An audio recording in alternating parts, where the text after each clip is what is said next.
My mother was a teen during the Great Depression and came of age during World War II. She was from that generation. Tom Brokaw dubbed it the greatest generation, and the label stuck. This for obvious reasons. This was a generation without a sense of entitlement, who followed the rules and simply did what needed to be done, regardless of the risks and hardships. And one of the things that needed to be done was to stop Adolf Hitler from brutalizing and enslaving the world. From the late 1940s through early 60s, the world repeatedly came face to face with the indescribable evil of the Holocaust, as Nazis were found and prosecuted. Most notorious was Adolf Eichmann, the architect of the Nazis' final solution. The death camps were factories of his design, created to manipulate prisoners so the Nazis' mechanized murdering would be efficient. Efficiency was a proud trait of the Germans. So they put a sign at the entrance to Auschwitz, the murder center in Poland, where 1.1 million people were gassed and cremated. That still stands, that sign does, and you can see it in the picture in the written post.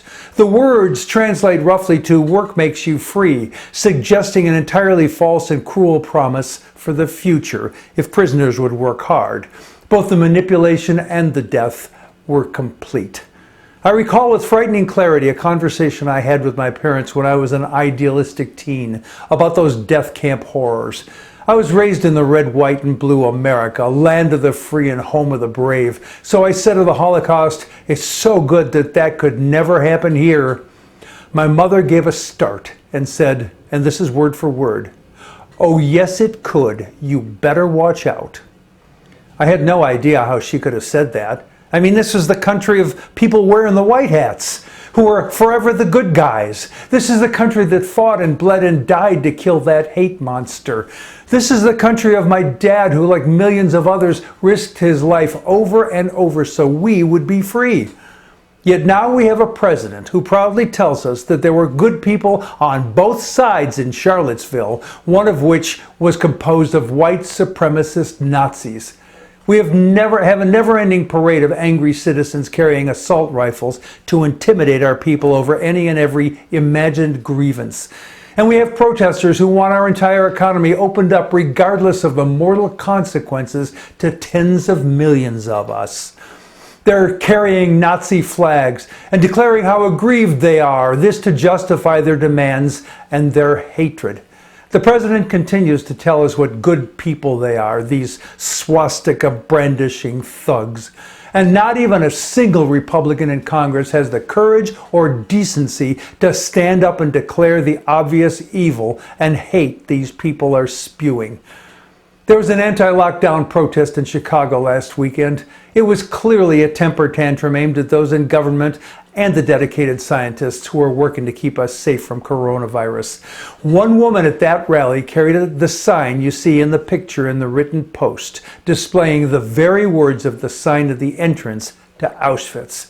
Her bottomlessly sad and incongruous companion piece is that her coronavirus face mask is a U.S. flag. That JB on that woman's sign refers to J.B. Pritzker, governor of Illinois. He's Jewish. I'm thinking that her true message, as for the woman in the other picture who was at that same protest, carrying a sign reading Heil Pritzker and bearing a swastika, has nothing to do with the lockdown and has everything to do with their hatred. That first woman was asked about her sign, and she invoked the "some of my friends are Jewish" defense, as though that would fully relieve her of responsibility for the vileness of her bigotry. It doesn't. In fact, that claim is proof positive of her hatred, as she carries a replica of the evil, hateful sign at the entrance to Auschwitz, and the president tells us she's one of the good people. Don't lull yourself into passivity thinking these are just fools carrying signs. It's what is in their hearts that matters, and we can be confident that they, along with the self-important militias all around the country, and the online hate spewers, and the Nazi wannabes in their brown shirt costumes, and the people who assaulted the Michigan State Capitol building with weapons of war strapped to them as they shouted their hate, all of them long for a totalitarian state aligned with their bigotry. That's the way genocide starts, every time, everywhere. In other words, we have the seeds of a Holocaust right here in America, right now. Turns out that Mom was right. Finally, new projections are in as two events are happening simultaneously. The first is that the number of deaths from coronavirus are heading sharply upward. The experts, that is the epidemiologists, not the blathering economists or law professors or the self-serving politicians. The epidemiologists tell us that by June 1, over 3,000 Americans will die every day from this disease, and there may eventually be hundreds of thousands of us dead, all things being equal.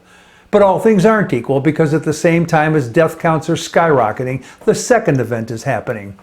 At the direction of the president, states are incrementally opening up, meaning that more people are being allowed to open their businesses, employees are going back to work, and generally lots of us will be exposed to far more people, some of whom are undoubtedly asymptomatic carriers of coronavirus, who will unknowingly infect many others.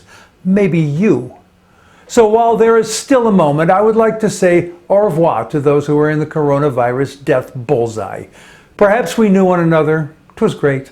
Perhaps we didn't. What is for sure is that now we know that we won't ever meet. One of us will have disappeared permanently, and maybe both of us. And a large percentage of those who will die long before their time was due will depart thanks to politicians deciding that money and their elections are more important than your life. Too bad for you. And me. Program note. Look for an explanation on Wednesday, May 13, for why we don't do the testing that is mandatory in order to beat this disease. I'm Jack Altshuler.